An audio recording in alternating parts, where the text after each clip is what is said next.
Perintah Kaisar Naga. Jangan lupa like, komen, dan subscribe RD1 Channel. Bab 3750, tidak memberi muka. Melihat tawaran Dev, biksu itu tampak mengerutkan kening. Biksu lainnya juga melihat ke arah Dev. Dev baru saja mengeluarkan uang untuk membeli tulang tangan, dan sekarang dia memiliki kipas lipat ini. Betapa kayanya dia. Lao yang juga melihat ke arah Dev beberapa kali lagi. Dia tidak menyangka Dev menjadi begitu kaya. Rekan Tao, saya sangat menginginkan kipas lipat ini, dan saya harap Anda dapat memberikannya kepada saya. Biksu kurus itu benar-benar membiarkan Dev ingin melakukannya. Sepertinya dia tidak punya uang lagi. Kalau tidak, dia tidak akan mengambil inisiatif untuk meminta Dev menyerah. Namun, Dev tidak mau keluar. Jika dia memiliki kipas lipat ini, dia dapat menahan serangan dari puncak alam kesengsaraan. Bagi Dev, itu bisa menyelamatkan nyawanya. Maaf, aturannya adalah penawar tertinggi menang. Anda bisa membayar harga lebih tinggi. Dev menggelengkan kepalanya. Setelah melihat ini, mata biksu itu sedikit membeku, dan kemudian semburan aura menakutkan keluar dari tubuhnya, langsung merobek pola susunan yang mengelilingi tubuhnya. Pada saat ini, penampilan dan aura biksu itu semuanya terungkap, dan dia ternyata adalah seorang lelaki tua dengan rambut beruban. Seorang biksu tingkat 9 di alam kesengsaraan, tidak heran biksu ini berani diekspos. Rekan Tao, saya Mu Yao dari keluargamu. Jika Anda bisa melakukannya, keluargamu saya akan sangat berterima kasih. Setelah mengatakan itu, bola api tiba-tiba muncul di telapak tangan Mu Yao, menandakan bahwa dia tidak berbohong. Bagaimanapun, keluargamu adalah satu-satunya yang mempraktikkan keterampilan berbasis api di dekat Gunung Iblis. Ternyata dia dari keluargamu. Pantas saja dia berani mendobrak penghalang di tubuhnya dan memperlihatkan wajah dan aura aslinya. Sekarang, aku khawatir Lao yang tidak akan berani mengatakan apapun. Bagaimanapun, keluargamu juga merupakan keluarga terhormat. Anak ini mungkin akan menyerah. Lagi pula, lebih baik berhutang budi pada keluargamu daripada menjadi penggemar yang putus asa. Banyak biksu yang berbicara dengan pelan. Dev menatap Mu Yao dengan sedikit kewaspadaan di matanya. Dia membunuh Mu Kui, dan sekarang orang-orang dari keluargamu tiba-tiba muncul di sini. Kemungkinan besar orang-orang ini ada di sini untuknya. Untungnya, Mu Yao tidak mengenal Dev, jadi dia membujuk Dev. Jika dia mengetahui identitas Dev, dia pasti sudah mengambil tindakan terhadap Dev sejak lama. Lao yang memandang Mu Yao. Meskipun dia merasa tidak bahagia, dia tidak mengatakan apa-apa. Bagaimanapun, keluargamu dianggap sebagai keluarga besar di Gunung Tianmo ini. Jika itu demi sedikit uang, tidak ada gunanya menyinggung keluargamu. Sekarang mari kita lihat apakah Dev ingin berhenti. Semua orang memandang Dev. Bahkan mesin ajaib itu dengan lembut menarik sudut pakaian Dev dan memberi isyarat padanya untuk melepaskan kipas lipatnya. Kalau punya uang, keluarkan saja dan yang harga tertinggi akan mendapatkannya. Saya tidak keberatan, tetapi jika kamu ingin menggunakan kekuatanmu untuk mendominasi orang lain, aku tidak akan menerima tipuanmu. Dev memandang Mu Yao dan mendengus dingin. Semua orang memandang Dev dengan heran. Mu Yao juga kaget. Awalnya dia berpikir jika dia mengungkapkan identitasnya, dia akan bisa membuat Dev mundur, tapi dia tidak ingin Dev memberinya wajah apapun. Dia tidak tahu bahwa Dev bahkan berani membunuh putra tertua keluargamu. Bagaimana bisa Dev memberikan muka kepadanya, anggota keluargamu? Apakah kamu tidak memberikan wajah keluargamuku? Mu Yao memandang Dev dengan dingin, dan aura alam kesengsaraan tingkat 9 meledak dari tubuhnya, menyelimuti Dev. Nafas ini seperti beban gunung, membuat Shen Jizi di samping Dev terlihat pucat dan kehabisan napas. Mata Dev juga sedikit mengembun dan berdiri tak bergerak. Jika kamu berada di puncak alam kesengsaraan, aku akan lebih takut padamu. Kamu hanyalah orang tingkat 9 yang baru saja dipromosikan ke alam kesengsaraan. Apakah kamu benar-benar berpikir kamu tidak terkalahkan? Dev mendengus dingin. Kata-kata Dev membuat Mu Yao tertegun sejenak. Bagaimanapun, aura Dev saat ini tersembunyi, dan dia tidak tahu apa kekuatan Dev.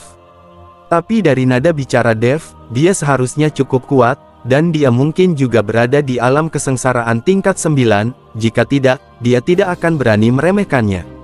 Bab 3751 tidak takut sama sekali. Senjizi berada di samping, menatap Dev dengan keringat dingin di sekujur tubuhnya. Dia tahu kekuatan seperti apa Dev. Dia hanya berada di alam kesengsaraan tingkat ketiga, tetapi dia berani berbicara seperti ini kepada seorang biksu hebat di alam kesengsaraan tingkat 9. Ini benar-benar tidak takut mati. Wah, jika kamu punya kemampuan, tunjukkan kekuatanmu. Coba aku lihat kemampuanmu mengatakan hal seperti itu. Mu Yao menekan amarah di hatinya dan berkata pada Dev. Jika Dev benar-benar berada di alam kesengsaraan tingkat 9, Mu Yao mungkin bisa menahan diri. Mengapa saya harus menunjukkan kekuatan saya? Saya hanya dapat menunjukkan sumber keuangan saya. Jika Anda memiliki kemampuan, Anda dapat menaikkan harganya. Jika Anda tidak punya uang, berhentilah berbunyi bip di sini, kata Dev tanpa basa-basi. Dia hampir dibunuh oleh penatuamu, jadi tentu saja Dev tidak akan bersikap sopan saat menghadapi keluargamu. Nah, kamu sedang mencari kematian. Mu Yao tidak bisa lagi menekannya, dan langsung bergerak menuju Dev, merobek kehampaan dengan satu cakar.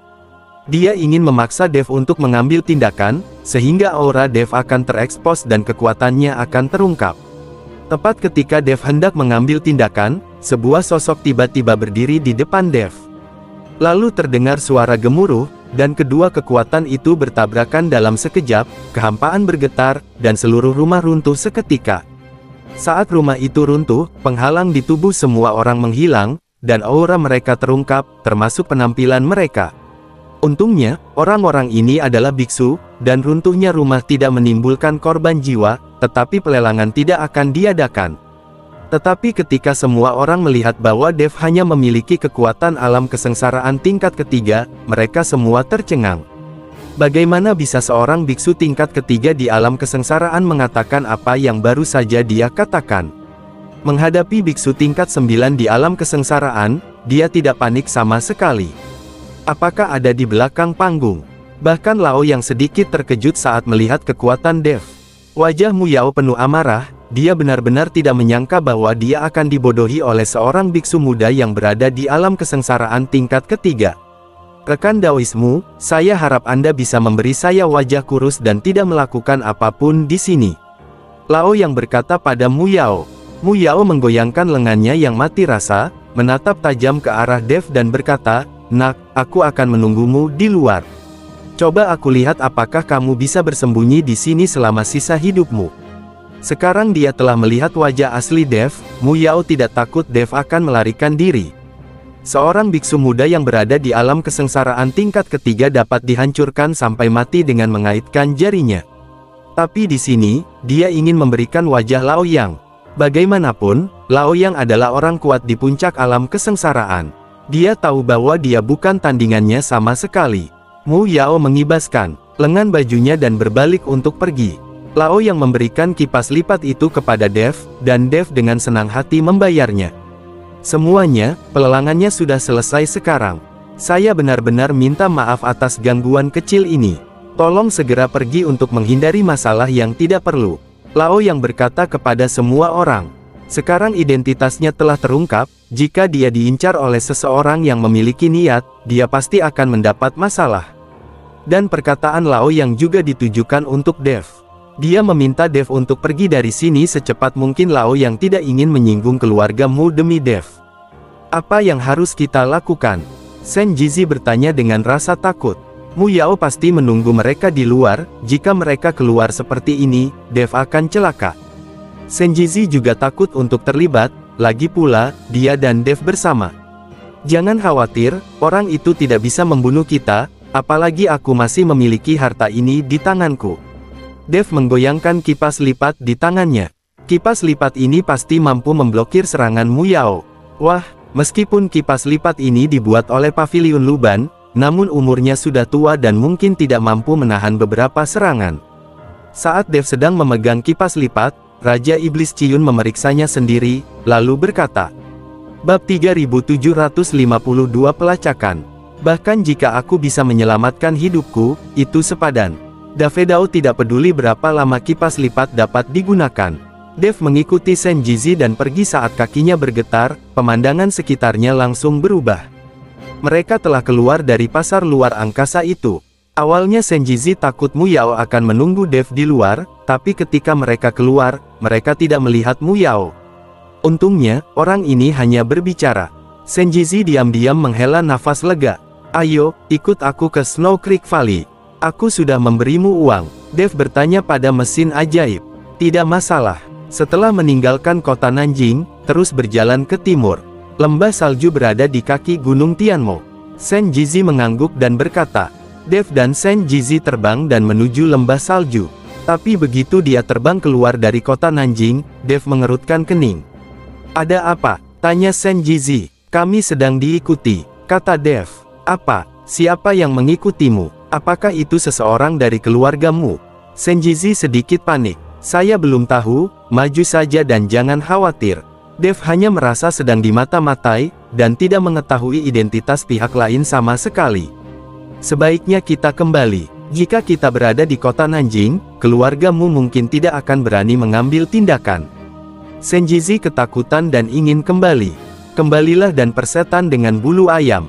Dev meraih bahu Senjizi, lalu menggunakan langkah pembengkokan api. Kedua sosok itu menghilang seketika, dan kemudian muncul di kejauhan.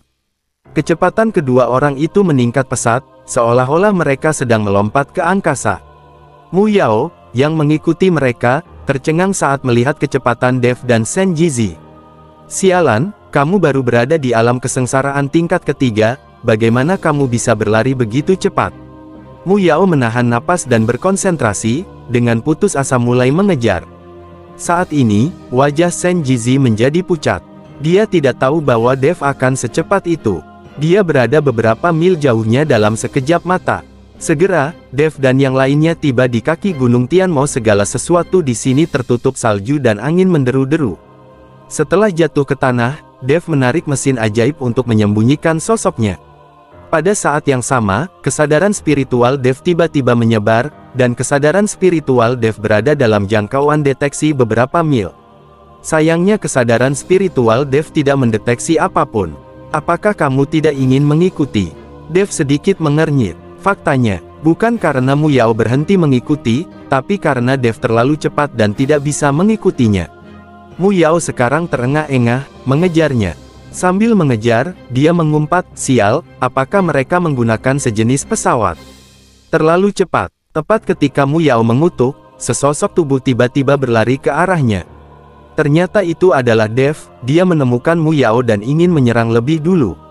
Mu Yao terlalu terganggu oleh pengejaran itu, jadi dia tidak segera menemukan Dev dan yang lainnya yang bersembunyi. Melihat Dev, biksu tingkat ketiga di alam kesengsaraan, mengambil inisiatif untuk menyerang biksu tingkat 9 di alam kesengsaraan, Senjizi tercengang.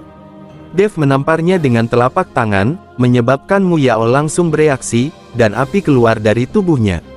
Telapak tangan Dev sama sekali tidak takut dengan api, dan dia menamparkan bahu Mu Yao dengan satu telapak tangan. Tubuh Mu Yao jatuh ke tanah, matanya dipenuhi rasa tidak percaya. Apakah kamu tidak takut dengan apiku? Mu Yao tidak dapat mempercayainya. Bagaimana mungkin seorang kultivator tingkat ketiga di alam kesengsaraan tidak takut dengan apinya sendiri? Dev benar-benar menembus apinya sendiri dan tidak terluka. Dengan api kecilmu, aku khawatir kamu bahkan tidak bisa membakar seekor ayam sampai mati. Kata Dev sambil mencibir. Nak, kamu sedang mencari kematian. Mu Yao melompat, lalu melambaikan telapak tangannya, dan seketika ratusan api datang dengan padat ke arah Dev. Ketika Dev melihat ini, dia dengan cepat mundur, dan ratusan api langsung membentuk pengepungan, meledak ke arah Dev seperti bola meriam. Bersambung.